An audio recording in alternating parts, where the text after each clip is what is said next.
and restaurants. This is absolutely everywhere. The shop, and we got there. People here with a whole bunch of older.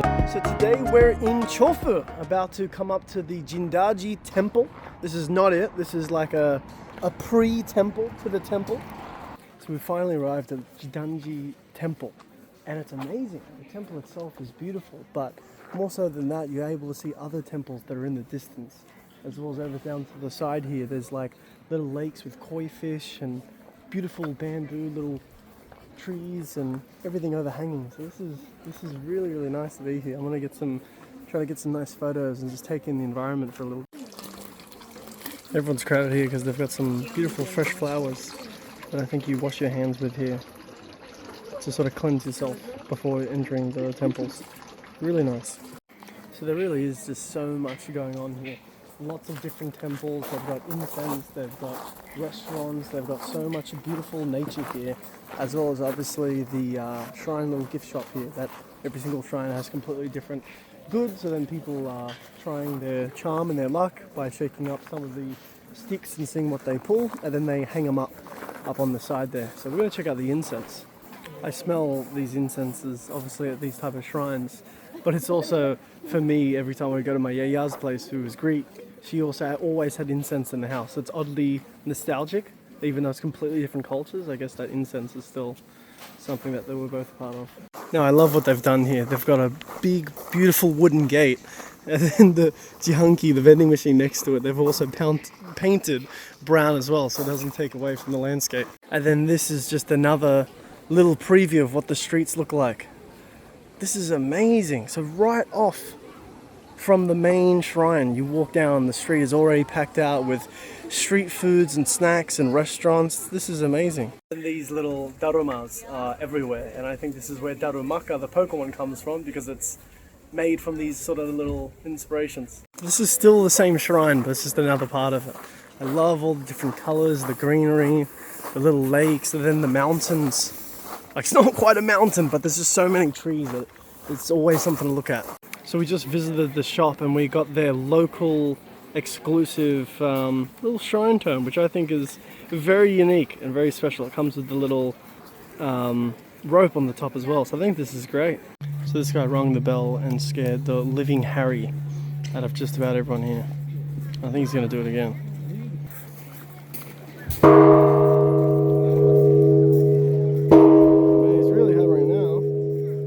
So we are leaving the shrine now and we're going to explore the streets, which look full of life, very exciting. Lots of foods and snacks. This is going to be great. So Chofu, and specifically this area around the shrine, very famous local foods are soba. All types of different soba noodles, as well as little rice cakes, which you can see here, which are very cheap for only about 150 yen each, and there's a couple of varieties. Hey yo. So we're on the main strip now, which obviously is going to be pretty packed and particularly filled with people. So we'll probably walk down a little bit further and find different area, maybe a little bit less quiet. It's actually a really nice onsen place that I found that uses black water, black stone water. Well, I was very confused by it, but it looked really good. I want to visit it. Japanese kind of cake, very softly. Bro, this is like not even a baguette. This is like a staff, and they're telling me it's a cake. That's ridiculous, bro. It really feels like every single shop here has just got so much personality to it. Like, we've got the huge billboard sign at the very top. We've got like statues on either side. Everything's wooden.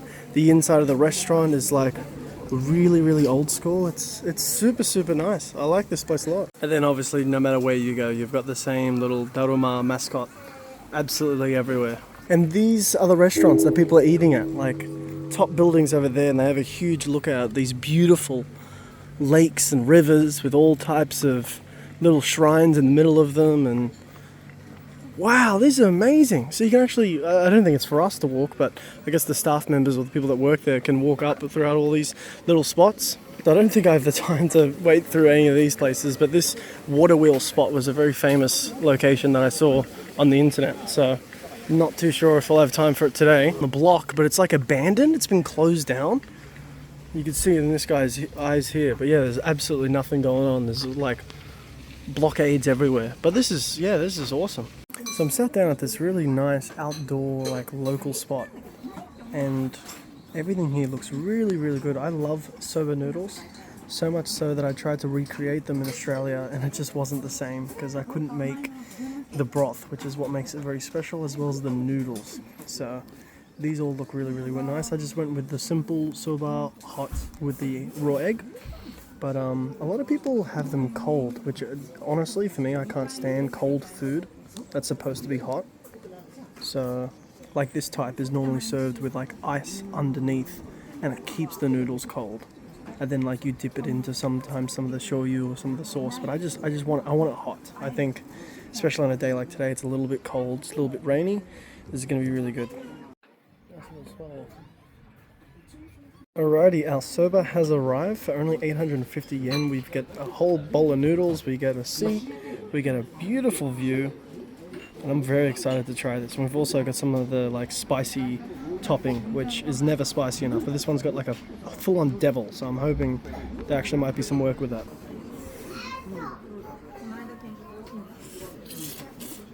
There is definitely a difference in the soba noodles I have in like Prime Tokyo, and then like this is unreal.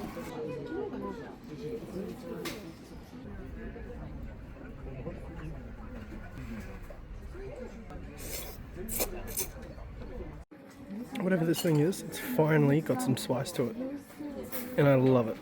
Bro, these have got to be probably like the biggest koi filet fish I've ever seen in my life. Holy. There's 50 of them. Even just the simple street, something about it just being really beautiful, like super photogenic.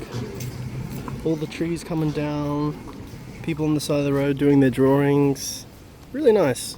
Also, these mascots seem to be absolutely everywhere, especially in this little town. And this is like a little handmade store where you can actually paint your own figures. So they sell the figures and you paint them with your own colors, which gives them their own personality, which I think is very unique. So I just went to the little store and I picked up my very first, I don't even know what the name of this thing is. I just said, look, can you recommend me something? She's like, do you mind sweet? And I was like, yeah, that sweet's fine. You're sweet too. No, I didn't say that. But here we go. Sort of excited to try this.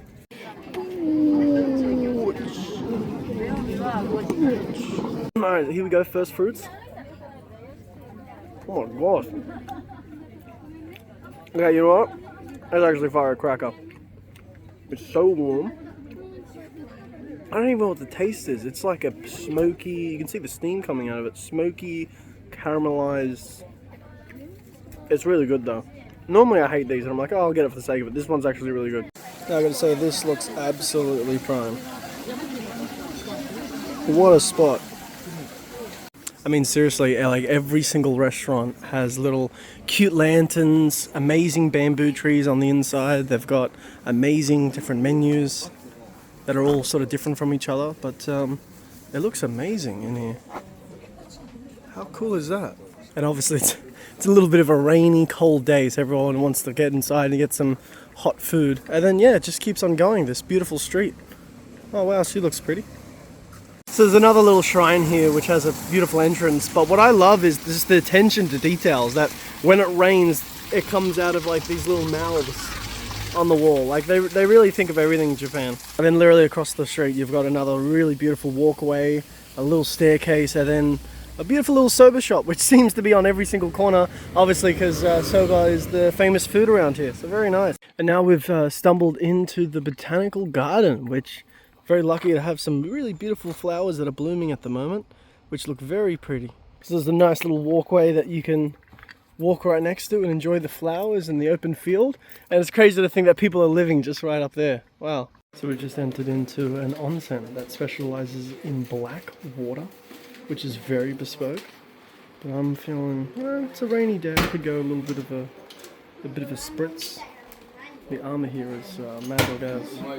Enter an onsen, you got armor. And here he is, the main character of the whole show. She's a good dog. It's a good dog. Butch.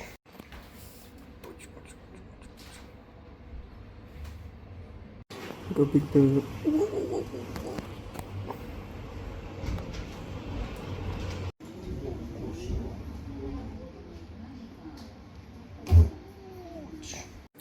This rabbit is such a mascot that he's everywhere. I've done like a whole photo shoot with him. This is one famous rabbit. Ouch.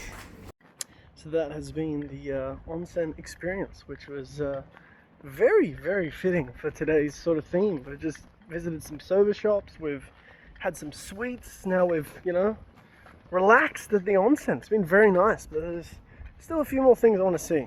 So now I'm at the Ajinomoto Stadium, which they've got what they call 800 market stalls. And it's all type of, you know, clothes and retro and all types of bits and pieces. So we're going to explore it and see what we can find. Fingers crossed we can find some deals. So we found a whole other stable here with a whole bunch of older goods. These are a set that the lady's selling together for 2,500, which I think is actually very worth it. I'm just not really interested in a regular old Pikachu, but they got Daniel, they got Hello Kitties, lots of other little knickknacks and bits and pieces. So we're just sort of discovering and taking it in. Everything that they've got and all the varieties and options and vinyls and records. Very cool, very cool. 90% of this seems to be all clothes so far, which I'm not particularly after. I sort of make my own t-shirt designs, and then pants I just wear what's easiest and lightest. But hopefully we'll find some other knickknacks. Alrighty, we got a lot more little plush toys and bits and pieces. Is this the mean cat? I don't know what the heck he's doing there. Then we've got Kirby. That's actually a pretty cool one. For 500 yen is actually very cheap, because I think those ones were about like 2,000 yen. Seems like I've found plush toy haven. Oh, and they've got a whole bunch of pom-pom purins. These are cute. This big guy looks so cuddly. I think my suitcase is already filled to the brim, but I mean that's definitely fun to see. They've also got a whole bunch of cinema rolls and little Hello Kitties. That one at the back is actually really cute. I like that. Booch. That's cute. So it seems like we've stumbled across Pokemon Haven. So a lot of the larger, like claw machine type toys are all scattered here, which are all very, very cute.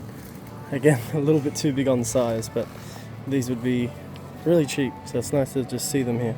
When it comes to markets like these, it's always really interesting that everyone's individually labelled each and every single product, just to make our lives as the shoppers a little bit easier.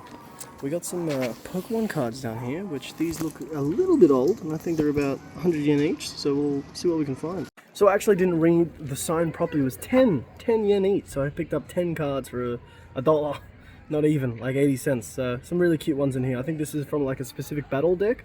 It's got the logo on the bottom there.